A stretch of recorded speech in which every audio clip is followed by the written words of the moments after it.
Stay Love Podcast is being brought to you today by F Your Feelings, the company where we don't give one F about how you feel. Hey, you guys, thank you for tuning in to Stay Love Podcast, where we make it comfortable to have uncomfortable conversations. So this is your host, Lovely. Today, I come to you guys with more of a serious matter than what we normally talk about. I really want to focus on criminal justice reform based on some things that's been going on here in the city. If y'all don't know where I'm located at, I am based out of New Orleans. So, I hope y'all enjoy this episode. So just to give y'all a little background, police shot and killed over 1,000 people nationwide last year, right? 27% were black. And we are most likely or more likely to be killed by police officers than any other race, right? And this don't just apply to the streets. This actually runs into the criminal justice system, the DA's office, and things like that. Overall, 69.4% of crime is committed by Caucasians, 26.6% by African Americans. Even though 14% of the population is African American, these stats alone let you know that we have a disparity when it comes to how we are tried differently than other races. However, this narrative have led into something what we call criminal justice reform. And it's a very broad term that's used that nobody really tells you what it means.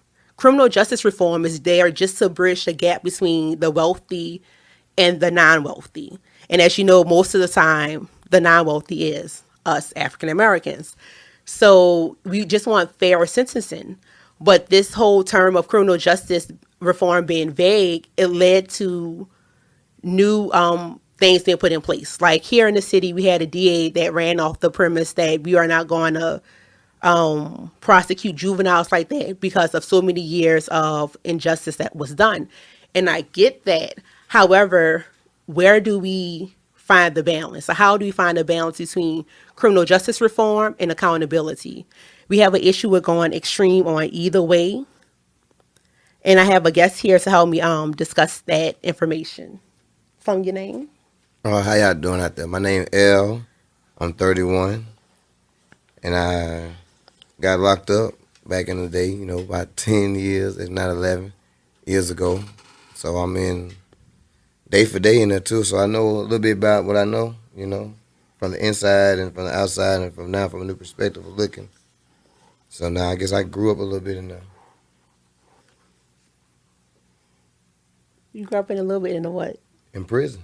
Okay. I So was 20. So what did you go to prison for, if you don't mind me asking? On robbery. Okay. So do you feel like throughout the process you had a fair trial, everything went well? Nah. So tell us a little bit about that experience. I went in there.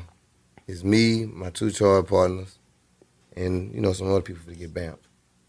So we go in there. I never forget this dude named Leo Eves. About 60-something, probably 60. About 60-something, though, but he ended up raping his mom. He was, overseer and stuff. And they got him on camera. And he said, I'm going to give you 20 years. Suspend 5, suspend 15. So bro only got served 5 because, that pedophile stuff on robbery mandatory day for day. So he only got to do 5. So boom. The other dude go up there. He just raped his son for the second time. Son about 7, tell him where he touched him at and what he did to him. 20 years to spend 15. I'm like, oh, I know you're going to bless me. This their first time ever catching me. You know what I'm saying? Like, this my first time being in trouble, period. Like, on this mega level. That man looked me in my face and said, 20 years to spend 5. I flashed out. All I heard my mom in the background, don't do it, Marcy. It was over with, though. She ain't had nothing to talk about. I done flashed out, called him all type of B-words, M&Fs and everything, because I'm saying this is my first offense. This dude raped his mama. This dude raped his son for the second time. I told him I should have raped somebody. That's like what I told him. I said, I should have raped somebody. Mom said, no, Marcy, no, fuck that. Oh, No, you yeah. I'm good. I said, no, And I said, man, you really bammed me like that, fam? He said, I bammed you. Yeah. He said, you don't feel you a trial failure? I said, hell no. Hell no. What's the race of the other 2 people, if you don't mind me asking? White, both of them. And I'm looking like this here, man, I should have raped somebody, man. And I said, man, you ain't safe nowhere you go. I said, man, I'm going to come get you. I don't care if I catch you at Walmart. And then I had them Crips go give the letter to him, under the door. At his house, you feel me? That nigga put a restraining order on me, try to give me 4 more years and all that. But me knowing white music saved my life. Yes, They indeed. gonna give me 4 more years after just doing 1 year. I gonna break. So you know what? So you mentioned that you should have did the same crime, but so before I did this, I did a lot of studies, right? For the same exact crimes, which you being black or African American, you still would have got at least, what I said, at least 10% more time than your white counterpart. And that's what studies show. Like I really studied and looked at laws and looked at, the FBI website, all of that before we did this to make sure I actually knew what I was talking about. So even if you went out and did rape, you still wouldn't have had the same exact charge. Outcome. You still would have more time. And then with armed robbery, a lot of states are trying to get rid of the mandatory sentencing, right?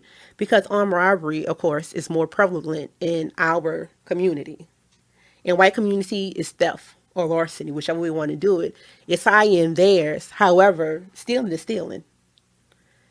Like, to me, stealing is stealing. So why is it that because of this, I get a little bit more time? It's, of course, race has a lot to do with it. Do you want to tell me anything else about that experience? That they came and gave me all that time. After that, I just put my hard hat on. I just went through that. I put my hard hat on and went through that. So when you came home, November the 24th. and how has it been to be back on this side of things? It's different in a way. I don't know nobody. Going for 11 years, you forget everybody. I don't know nobody. They be all in my face. I don't know you. As I go out, tell them, I don't know you, man. Female or male, I don't know you. You get on down, all that smiling, because it's different now. You've been watching too many people and all this stuff. Making sure you straight. Making sure every day you going to make it out that day. No, I don't know you.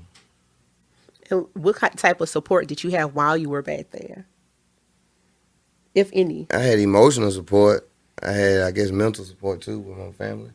They stuck by my side. I only got 2 friends. My boy Callie and T. Them only 2 friends, so I don't really vibe with nobody else, you know what I'm saying? But my mama them stayed home until she passed. And my brother them stayed home until one of my brothers passed. And my sister them, like that stuff. You got females coming in and out and stuff. But anyway, you in there, you trying to finesse them. So how do you know what? I'm glad you brought that up. How does that aspect work with the females? Are you trying to finesse them? How does that work? Work good. People eating. They just want somebody who going to listen to their lies or they trouble. And we just want somebody who we going to manipulate. Well, at We least you're want the money. honest. We want the money because noodles ain't cheap. They just put cigarettes back. And people trying to bet on the Super Bowl. You know what? So tell me a little bit about your time on the inside, outside of the emotional support that you had, of course, on the outside. How did it shape you and mold you to how you are now? It made me think before I act. I've been hearing that all my life. Think before you act, nigga. I was hearing that. But now, you got to think before you act because niggas disappear. And they'll leave you there. Like, the people who work there, the COs and the police, they'll leave you there for 2 weeks on your bed like you sleep. You stink. You dead. They don't know how it happened, who did it, none of that, because you can't tell. Because they going to tell who told, and then you gone. So, it was straight in there, On and off, I had some good times in there. Even laughed and smiled and, And then, the rest of it was the lame part. 24/7 lockdown. We was on lockdown for 2 years one time for no reason. It was a reason, but I felt like it was no reason. You got the nigga that did it, fam. Nigga, let me out this wall. Because cabin fever real. I just want to beat my ragmate up. I was bored. It was over with. I need something to get off my tension because you always mad. Because, it got everything in there. When I say everything in there. Except your loved one. That's what really made time hard. So, you ain't never had nobody or been an orphan or prison for you. If you want to just live a criminal life, it's for you. Because you straight. You ain't got nobody to go home to. You ain't got nobody you missing. This it for you. You the jungle man. This it. It wasn't it for me. Damn that. So currently in the city we are having some some issues as far as crime and things like that. And our biggest issue seems to be carjackings amongst juveniles. So we had a situation where the four juveniles robbed carjacked this older lady, I should say, and they kicked out the car. They dragged her body, killed her, detached her arm from her body, and things like that. And the guy who initiated the carjacking already had some priors for the same exact thing, and he was released due to, we don't want to be as hard on criminals because we do know, like you said in your deal, you had an issue where they didn't judge you fairly. Right. You didn't get a fair shot. So we're trying to give juveniles a fair shot to make sure that they're able to make it, right? So in situations like this, we're just trying to figure out how do we help that situation? Like, what do we do? Or how do you feel about that situation? Like letting bro them go? Yeah, they let him go. Even though he had priors? Two.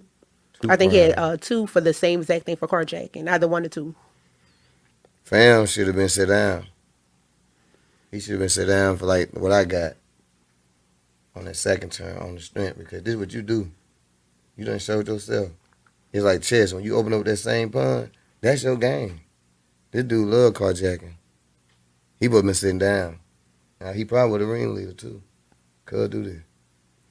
So I'm gonna say this. For me, I feel like I don't know if he was I feel like in that situation, he definitely was a ringleader. I feel like the three little girls were on for the, I'm pretty Girl. sure, I'm about to say, I'm pretty sure one of them was his girlfriend. I really feel like that's my boyfriend. We going out with him. Y'all coming type situation. And now you about to be tried as an adult because you done mess around with this dude. Yeah. Exactly. But that's how, let's just be honest. That's how it happened, for a lot of females. You want to rock with him and that's what happened. So in this situation, he definitely was a ringleader.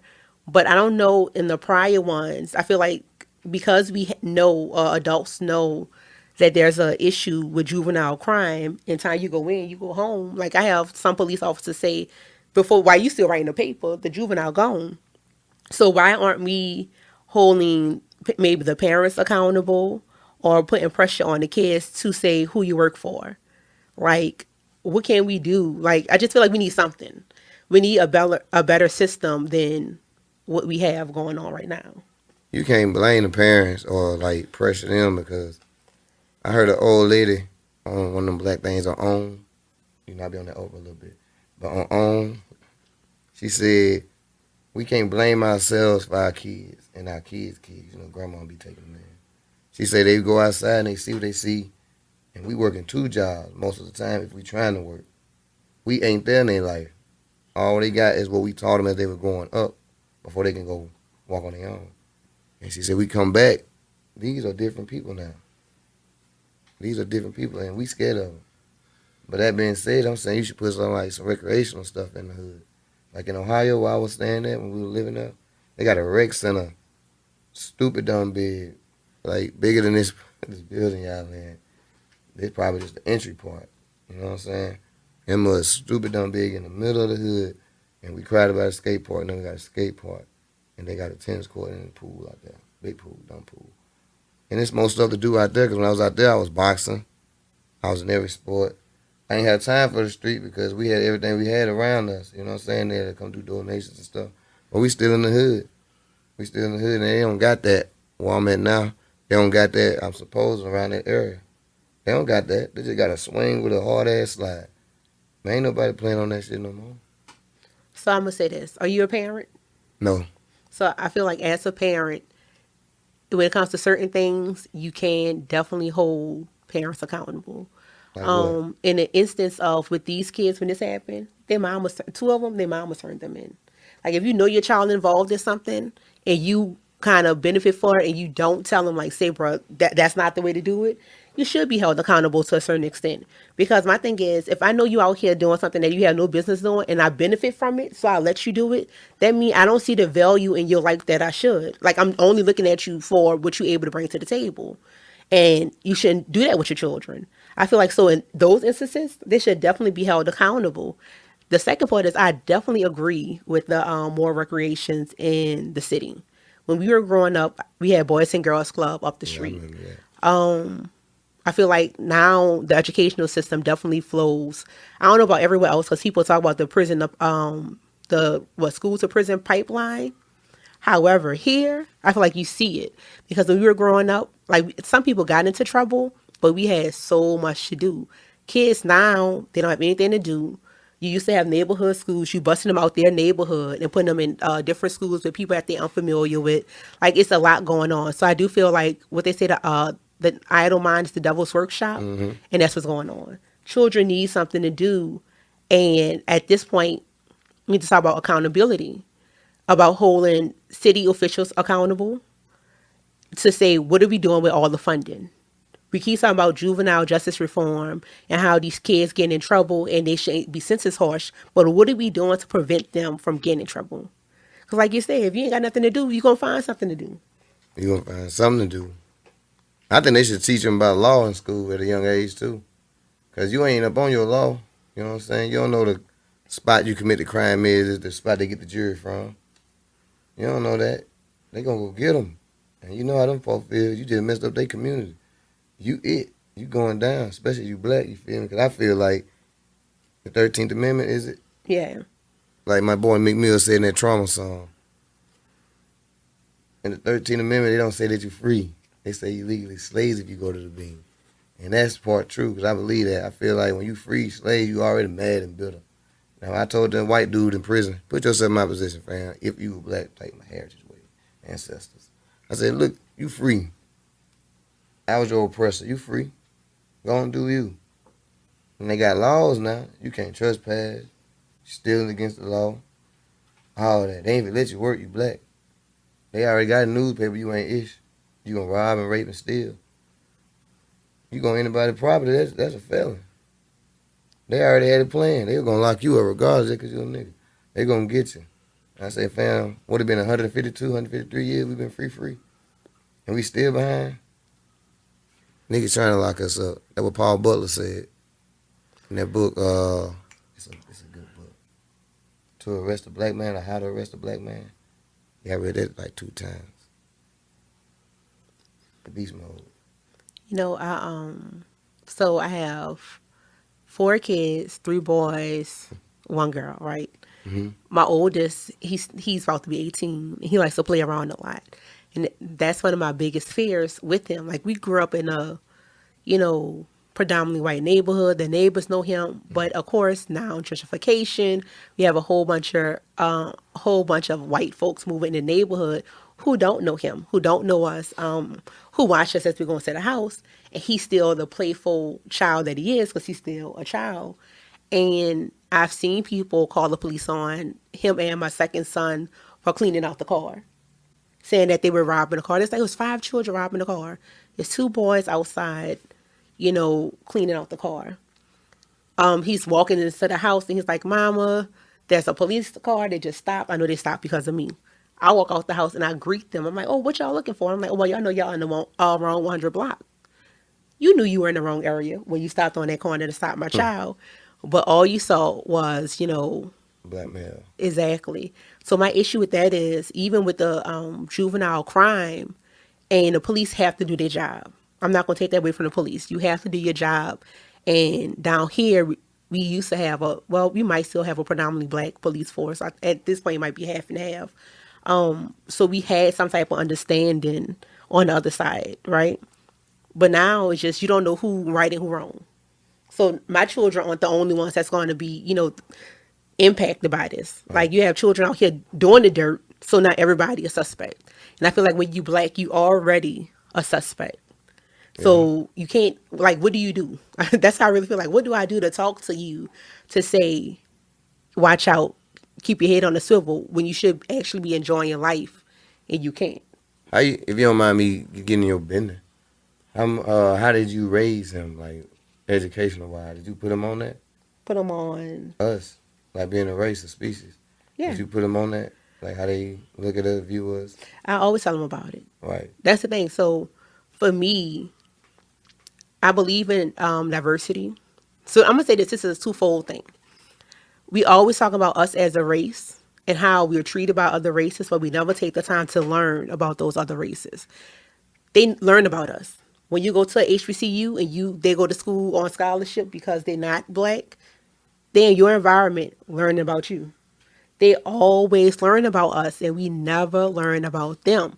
And I'm far from being anti-white, but I know that they sit back and they watch and they observe. They do that. So we so stuck on separating ourselves. But how do you beat the oppressor if you don't know anything about the oppressor?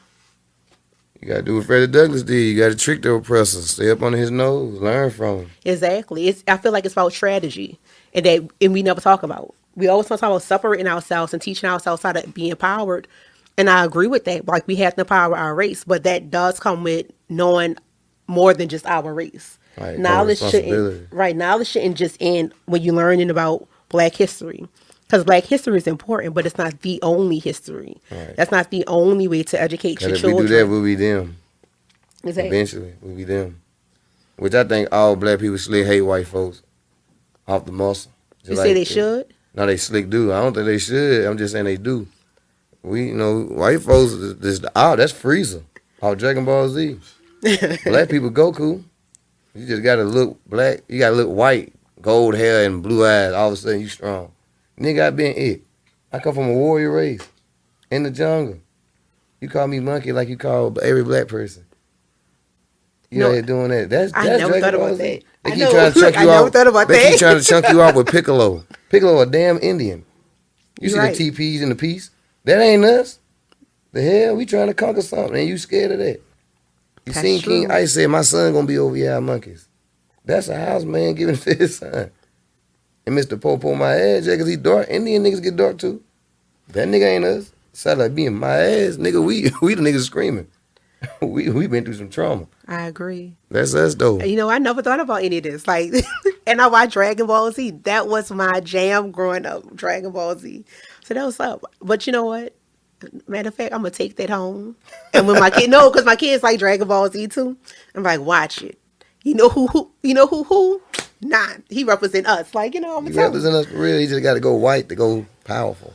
But that's what so I feel like even with you saying that, it's subtle things like that. These kids, when you watch TV, matter of fact, we talk about seeing us on TV. I have a daughter, Princess and the Frog, right? We only have one black princess. Chunked us out the damn frog. Do you realize? Oh wait, most of the movie she's not black, right? She's the only princess that married the broke prince. This prince had nothing. Bro, that nigga didn't have no money this whole time. No, She his family had disowned him, right? You married him. Ass frog. And then I ain't got no love for that movie. I'm just saying, but then she had to work hard. She's the only one. Well, Cinderella worked hard in the beginning, but this woman married her prince and still had to work hard.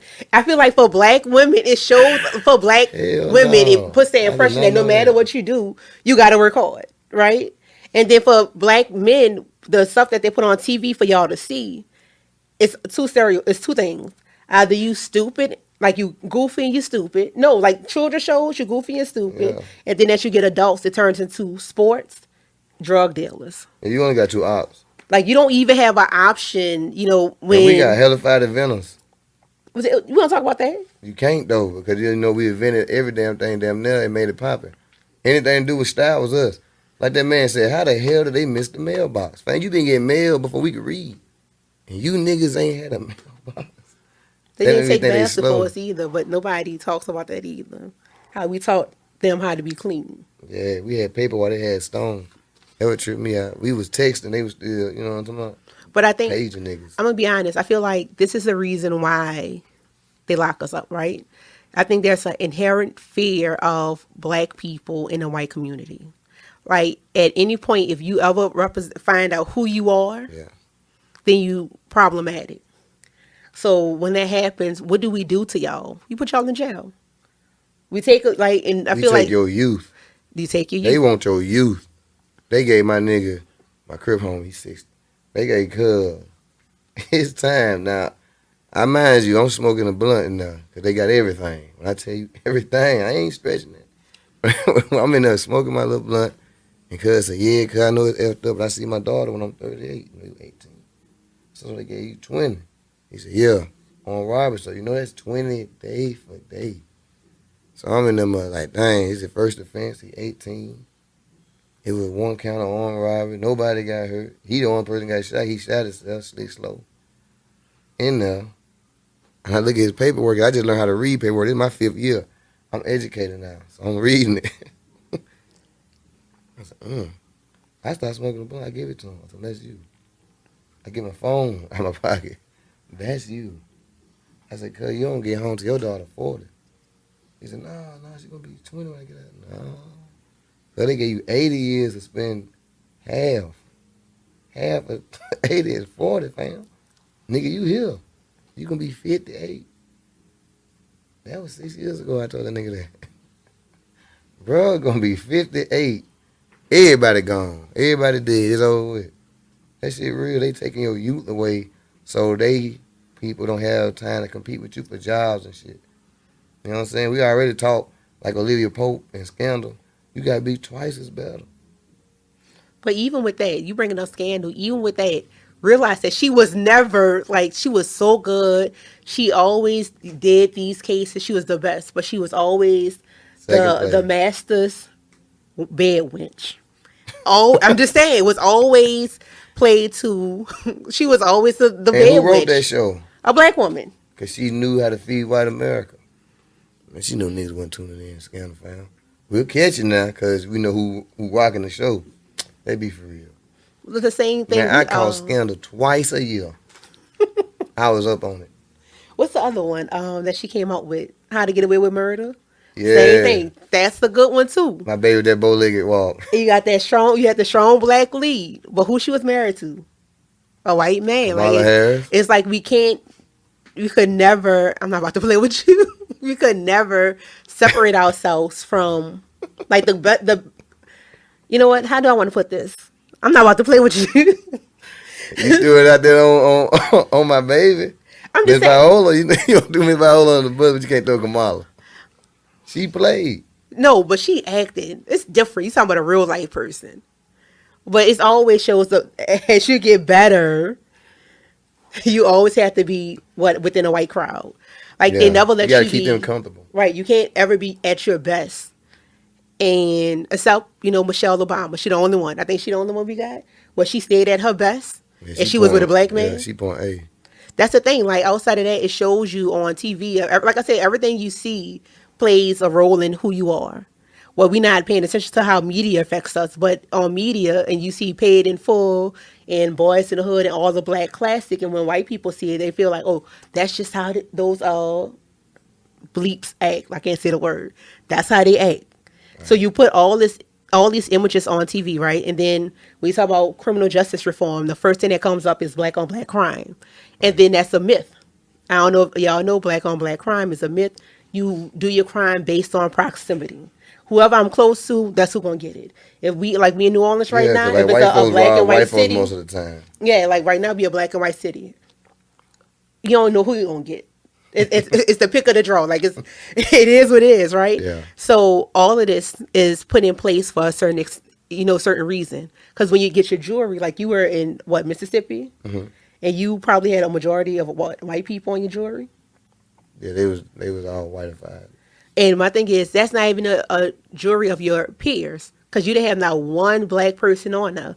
If they're already looking at you based on what they see on TV, 9 times out of 10 they never interacted with you. You were doomed from the time that you walked into the courtroom. My lawyer didn't even know who I was. He went straight to the snitch and other folks and asked them, "Are they Marshall Jones?" I said, "What the fuck?" I said, "Young, he fired." Yeah, but he that was nigga what? right there. He was white and young. They gave me a rookie. You played. Did you see it? Hell no. I said, he fired. You don't even know who I am. That man never seen me. The hell he gonna tell you? But that's how it works. He fired.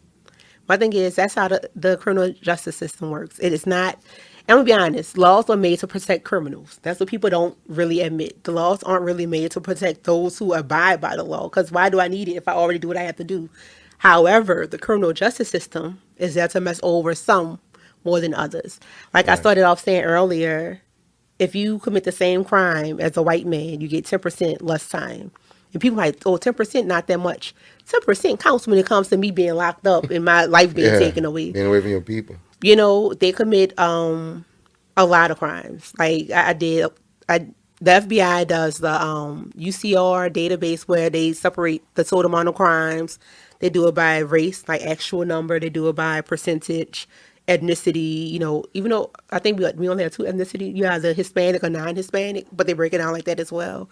So you go on here, you see all this information, and then you hear about black on black crime. It's like nobody's reporting any other crime, and it shows you how important the media is when it comes to teaching people who you are.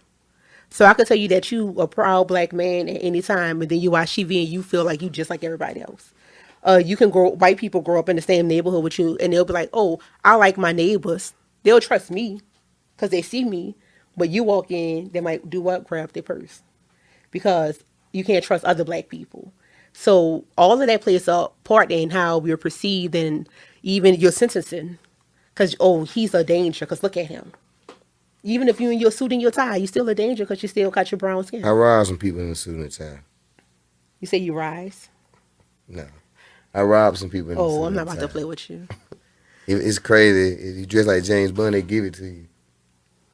The movies mess their head up. But when you was saying that, though, I was thinking, like, I got into it with some white folks. We watching history movie type. You feel me? The Mummy, Noah, Exodus. And I'm just screaming, where the niggas at? We didn't exist. We couldn't exist. I'm talking about in Egypt, fam. We were the first pharaohs until they washed it over. Let's just be clear. People in Egypt don't even claim. They don't claim us. They don't claim being black. A lot of them don't. And my thing is that you're brown and Egypt is in Africa. So but it's like they somehow forget that Egypt is located in Africa. Like, y'all just get a map. Google it. It's going to show you it's on a continent. I told Miss Mola that in class. She kicked me out of her class. I told her B word, you ain't supposed to be my geography teacher. You played yourself. I'm just saying, well. Nah, she was too much for me. The thing is, it's such a sin to be black that everybody want to disconnect from being black, right? Even if you look at some Hispanic cultures, a lot of them now are saying that they're Afro-Latina. You didn't hear that comment before. I went to high school where the guy was dark as night, and he was like, he's not black. But when they first see you, they see you being black. Now, when you open your mouth, you have your accent. Cool. My kid's dad, for the longest, on his ID, he had unknown or other because he's Honduran. But he's brown skin with dreads down his back. So when they see you, what they see. So finally, he changed his race to black because he was like, everybody see me as a black man because that's what you are. But there's such a negative connotation with being black that everybody don't want to be black. I ain't ashamed of being black. I'm the blacker brother. On my mama, it's 6 of us, 3 boys, 3 girls. I'm the blackest. And I love it. I'm going to be honest. I love it. Now, it's the thing to be. I feel like, and I feel like we play ourselves as a culture, right? No, we do. Let me tell you why. Because now you have sales for Juneteenth. You never had a sale for Juneteenth. Nobody ever paid attention to Juneteenth. Now you have sales for Juneteenth. My home city always paid attention to it. It depends. Hattiesburg do Juneteenth like no other. But what companies did it? It's for us. It's in the hood. I'm just saying. But now you have companies doing Juneteenth Oh, I don't know who joined it with it. That's always been since I was infantile. Oh, we never talked about Juneteenth. Yeah, Hattiesburg know about it. Juneteenth is in Hattiesburg, right at the park. But you can get it. All the corporations do a sale for it. Now you see a whole bunch of pro-black clothing and things like that. Yeah, it ain't really made by us. But, you see, it's like, oh, I'm going to support. I'm just saying, like, we play ourselves. Even when it comes to hair care for women, a lot of the products, the quote-unquote pro-black products or black-owned products aren't even black-owned anymore, and it's owned by white corporations. Because now, I'm not even going to say now, because black lives still don't matter. No. Black dollars matter. So now they see the value. No, for real, because now they see the value in black people when it comes to how we spend money. Because we say we want to start keeping our money in the community. But if you don't do research and you just see the black, the kente cloth clothing, you're going to assume that somebody black did it, and it's not. Now, do I think Black Lives Matter? Of course, because I'm black. Do I believe in the actual movement of Black Lives Matter? No. But that's just me. That'll be for another show. I'm not going to get on my soapbox with that one. I'm just saying. Like, but yeah, it's just, I don't know. I just feel like everything plays a part. Right. And we don't like to acknowledge that. And we don't like to be held accountable either. So why we holding white folks accountable for their actions? What are we doing to hold ourselves accountable? Right? Like even when it comes to criminal justice, when you did what you did, like your sentences was unfair. But you shouldn't have been out there doing what you had to do. Like you shouldn't have been out there Right. doing it. So the That's question is, how do you hold yourself accountable for those actions? then I feel like, God damn, they got me. I just feel caught.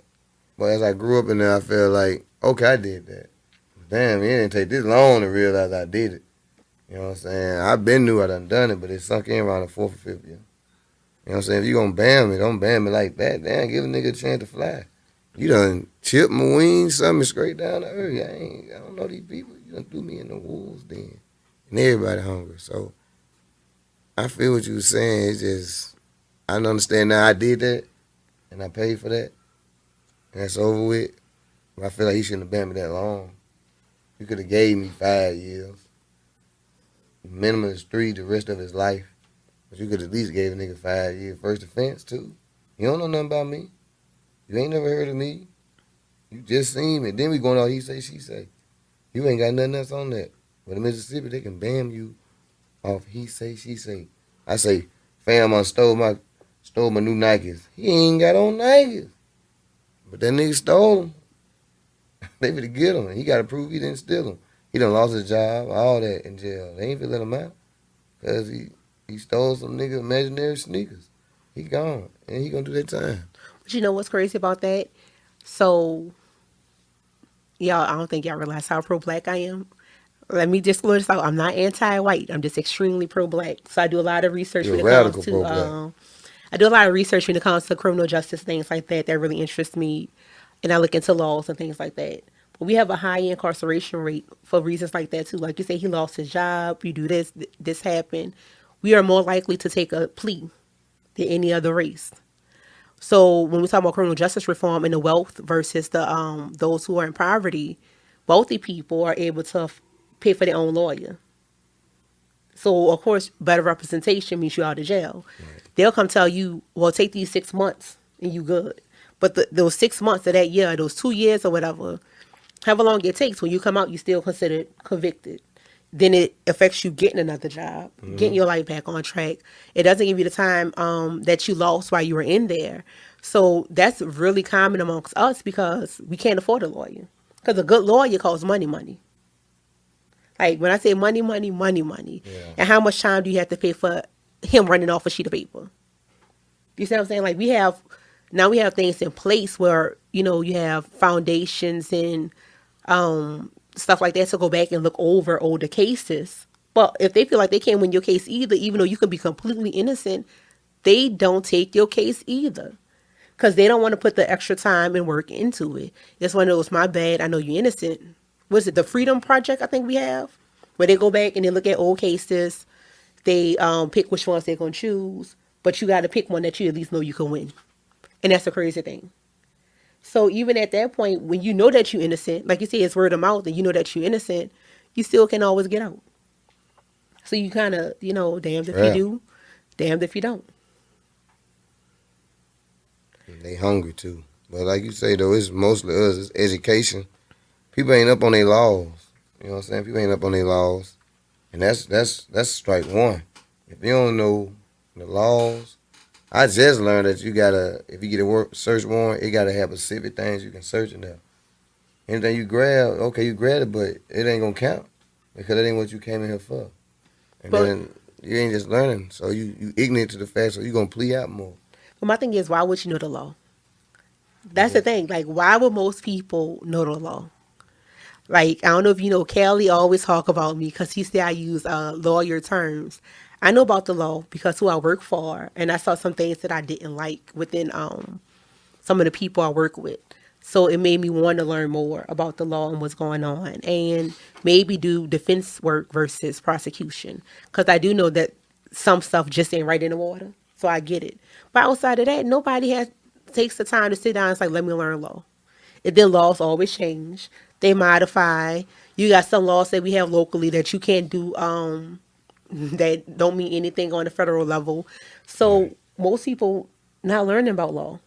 And most people don't learn about law until they in trouble. Yeah, till it's too late. Exactly. But when I seen that thing that say Mike Charles carried 3 to life, I said, "Ooh, I But that mean played." that he could have gave you 3 years. He Or he could could have have. gave you life. Yeah, he had the option. He the judge. Like man, he gave me the option.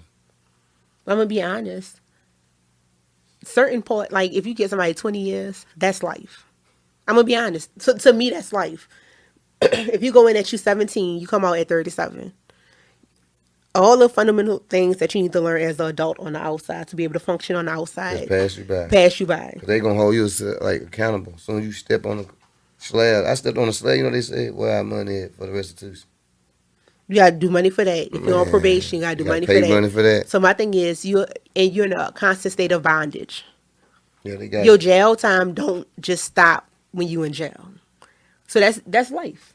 You always basically you always owned by this criminal justice system because you got to keep paying them. When rent is due, somebody got to pay it.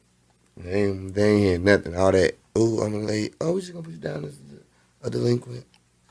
Add a little bit more now. God damn. I could have bought a house paying you. And you don't even realize that though until it's too late. The position you in, all the time you miss, people like like say you got a niece or something or you got a cousin. That nigga or girl is a stranger. You don't know them no more. What you gonna hug somebody you don't know? Off past memories? Yeah, that case you can hug your great grandmama because you don't know her, but you love her just because she was in your family bloodline, I guess. No, I have an uncle that was in and out, and honestly, I don't remember much about him until he was out for the last time. I love my uncle dearly, or whatever. So for him, I don't think it was different, but he was one of those uncles that always called that phone and always sent a gift in the mail. So if you didn't want to remember him, you knew exactly who he was because you knew you was gonna have something come in the mail for holidays. Like he was in Angola, so of course you make stuff Right. back there. So you made stuff. You always sent it to my dad and things like that. So you wasn't gonna forget him at all. And I think Yeah. just being having that conversation, come talk to your uncle on the phone real quick, it helps them, get through it. And they're not such a stranger. It's just one of those, oh, not could put the name with the face for me. But I think when you on the inside and you come home, it's a little bit different. I feel like because you really don't have any interaction with these people at all. And I feel like a lot of people when the family do go to jail, they step back and they're not as present as they were before. I might be wrong. I don't know. No, I had my older cousin. That nigga said, I'm on the phone. He say, "Boy, I forgot you was in prison. I come out your mama house every day. I know damn well you come out Tammy's house. You know I'm in prison." I told him, "Then get the fuck out this phone. 'Cause that ain't cool. How you gonna forget something? You my first cousin. You my auntie son. But how you come to my mama house and say that you Then you forgot don't remember me. And I That's the got pictures thing. everywhere. Like you at my mama house all the time and say I forgot you exist That's in why I my told mama him. That's house. why I told him get on the phone, man. For that instant right there, you deserve to get shot in the face. You played. You played hard. And then you just say all your emotions and you got to backwater them. Like when I was in there, my mom had passed. I come out and visit at the little wake. I come out there and visit everybody, but I'm there for a sad moment, you feel me? But they missed me so much that they was all happy. But my mama back there laying down forever in a day, you feel me?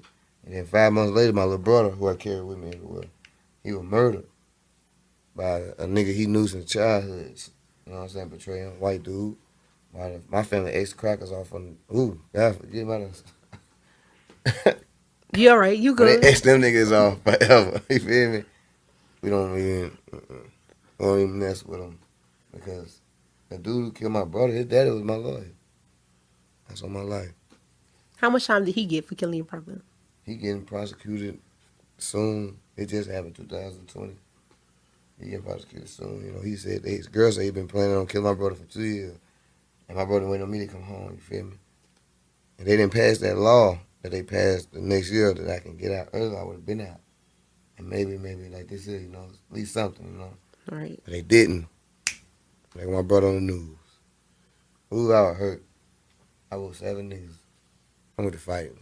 I was hurt. I ain't cried that much when my mama passed, but my little brother died. It was over with. Then back to back to back, everybody else dying. Then they let me out. I said, damn. On my last little leg and then mom, everybody dying. People was like, you strong, bro.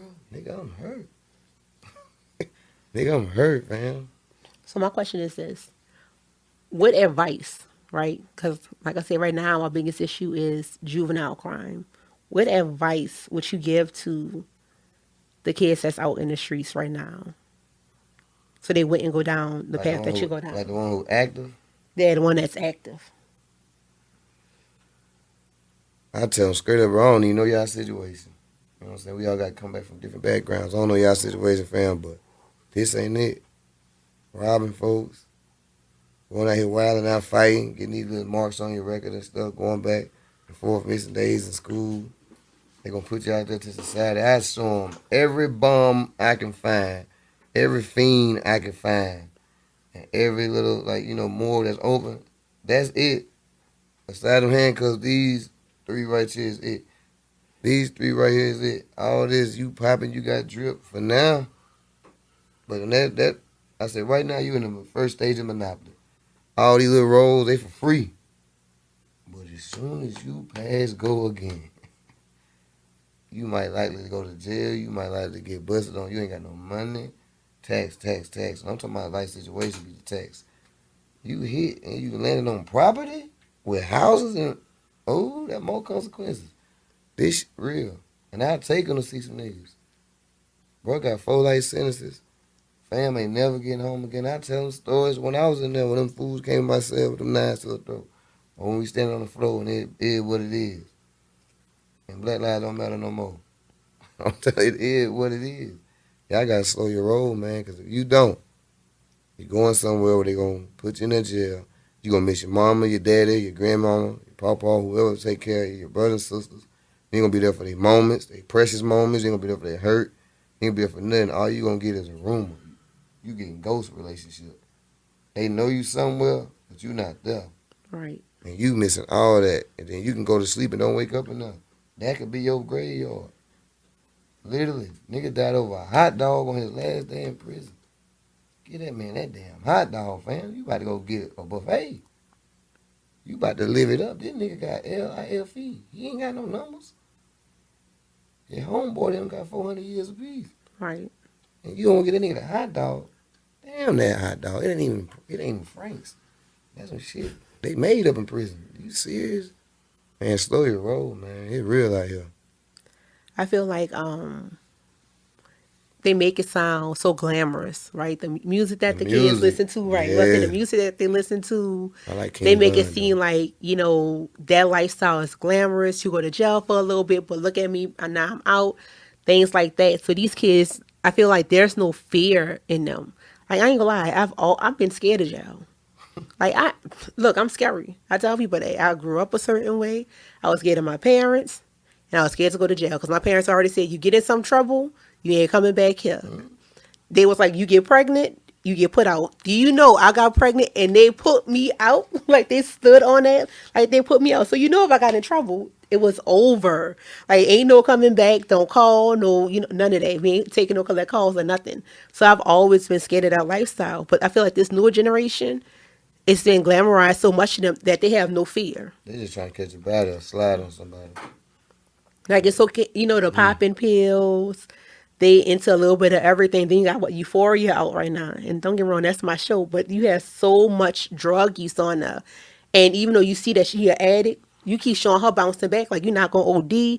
Like the stuff that children see now is just they just take it in and they think, oh, it's nothing. So I think that's the difference now where you okay with being out here. And then, like I said, right now we have a DA that's not prosecuting children. So now you really feel like you good because you're doing what you want and you That's really not going to jail. sword. You get your child back, but if they ain't being like rehabilitated or changing their ways, like they ain't like the little stink they did in there, or the little feeling that they got being handcuffed and shackled sometimes, because I was shackled and handcuffed when I was 10.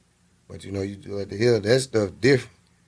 So if they coming out like, oh, we ain't get no time and we can do this, it's over with. So that's why it's a double-edged sword, because now they finna come out full-fledged. Right. But it's also helping them folks in the future, when they do vote another law in, to give them kids time. And you see what happened when we try to be lenient. Now you see they don't want to learn. The only way they can get them is the way we got their fathers. Hit them with the switch. I just feel like we have to find, like I keep saying, balance, right? So you mentioned after school programs. Why not make it mandatory for these kids to do some type of program? If you don't go to this program this amount of time, you mandatory in jail for what, 30 days, 60 days, whatever. You went too hard. No, depending on the crime. Because if you out here carjacking people Oh, you and said not the only ones who committed crime. Yeah. I'm like, you just talking about school kids. Oh, no. I'm like, damn, we got to go to jail? no, Because we want to eat your crackers and do the rest of no, it. it's only the ones that get in trouble. Like that's the only time the Okay. DA gotta get involved. Okay. Like, you know, outside of I'm that, about to I say. just feel like as a parent, it's your job to keep your children busy. I ain't gonna lie, I be tired as hell. I hate picking up from football practice and track practice, but I know they ain't doing nothing. I know they're not getting into trouble. They're being productive. So that's my job as a parent, to keep my children productive, right? But when it comes to the DA's office and you want to, be lenient, you still got to give them something to do. Right. If you don't want to put them in jail, they need to be in a program. You need to set up some type of programs for it. Why the mayor's on the news saying what we need to do. You got citizens upset because we're not doing nothing that we're supposed to do. You got the DA have the revolving door. So we got to do something. We can't always blame everything on the police, because at this point, the police arrest them, you go home. Right. And your child did wrong, so we can't say F the police. At some point, And you don't F the want to take them police too was like, serious. Because right. now we all marching again because Officer Blankenship done smirked somebody. But my thing is, look at your area. We don't have that down here. Like in our city, you don't have officers killing unarmed people like that. Okay, you don't have that here. So that's cool that Black Lives Matter and we want to stand together and we want to, bring awareness to things like that. Like that was one of my first stats. We do get killed by police, right? We do. But when we look at things on a minor level, right, we have to have accountability with the police and accountability within our community. So when we holding them accountable, that does not mean that we shouldn't hold ourselves accountable. Right. When they lax up, that don't mean that we shouldn't step up to say we're going to get our kids in order. We used to police ourselves back in the day, the 50s. I agree. 40s, but they just... The community was different, though. It was. was if my child did something, you whipped them. I'm not mad that you whipped my child because you got them doing something wrong. Now you tell somebody child something, it's an argument. Yeah, you on live. They would come get you. Your child did something wrong, like, say, bro, don't do that. Don't tell my child not to. Why? If I'm trying to prevent your child from harming themselves or hurting somebody else, why is it an issue for me to intervene and say something? So that's why I'm always going to say accountability matters. Like, responsibility is what you do in the beginning. You're responsible for these actions. Accountability comes into place after the fact. So this didn't go the way it's supposed to. So what am I going to do to fix those issues? Right, because they still under your roof at the end of the day. So I just feel like we got to do something. We need a balance. We got to do something. Because I don't know about anybody else, but I'm kind of tired of seeing certain things on the news. I'm tired of, having to be in fear for my kids based on other kids doing something. Like, y'all, I am so tired. I can't say it enough. But we got to do better. Yeah, we got to do better. Niggas got to learn, though. Niggas got to learn. They got to put them in the right position to win. You feel what I'm saying? You got to learn. You got to grind education into your kid's mind. Finish school, even if it ain't what you thought it would be on this college level, man. Go, if you got to go to JUCO, if you got to go to community colleges and all that, you got to go to the big leagues. Just go to college and get yourself there. You got a home team. We gonna support you because you're doing something we wanted to do. Get a trade. People be sleep on trade school. Get a trade. If you ain't watch 2020, the movie, niggas ain't getting on that boat unless you can commit. And they letting welders on the boat. Exactly. They letting carpenters on the boat, and them the minimum people. So I do want to put this out there since you talk about welders. Delgado do have a program where you can go and be a welder. I don't think it costs that much. It's like in the afternoon. You have certain schools partner up with certain colleges where your child can get college credits and things like that. Because it's not really the little ones getting in trouble. It's like our high school kids. There's programs out there for our children. Right. There's things for your children to get into Always. And I don't mean trouble, but actual productive things for your kids to get into. You gotta do what grandma did back in the day. Make them get in it. That's true. These parents probably don't want them to get in it. Like, they see it, like, that's a good opportunity for Man or for Shanika, but Man and Shanika thugging. I'm just letting them thug. You gotta grab Man and Shanika, but they got, you know what I'm talking about, and just take them out there. Right. And sit them in there, because that's what Tammy did, but at the same time, I did what I did. Tammy went to my 3 things. But my thing is, I feel like when it gets to that point, after I did everything that I could Give them do, away. you do what you have to do. Yeah. And the issue that we have here, we've had some parents say, I've done everything that I could do, and you still won't keep them. And if I decide that I don't want them, I got to go to jail because you got to call child protection on me. So I can't do anything with them. The criminal justice system don't want to do anything with them. And then I'm stuck and I'm stressed until he get in trouble again. And then it's where the mom at or where the daddy at. So it's exactly. So it's always something. It is always something. They gonna make a way. You thought you got out that checkmate. They got you boxed in with 2 knights and the bishop. Queen coming. And I play chess. Let me tell you. So it's coming to the close of the show. That's all right. I really appreciate you being here. You are the metaphor king. I'm just saying, I love the fact that you use metaphors to express how you felt because it makes it easier for people to understand. Even when you dropped it down to Dragon Ball, like it makes it easier for people to understand. And I really appreciate you being here and being the voice to give a look into the criminal justice system. How, you were able to take up accountability for what you did. Yeah, I did that. And you were also able to point out how you were done wrong as well. So I really, really do appreciate you being here. I hope I can have you come back again. You have any closing words? Man, stay focused, stay awake, stay aware. Lion King is Passion of Christ. Just look at it. And look at my little brother, Big Homie Mo. Holler at him on iTunes and all that. Look him up. He real. All right. Thank y'all for tuning in. Until next time, signing off. This is Lovely.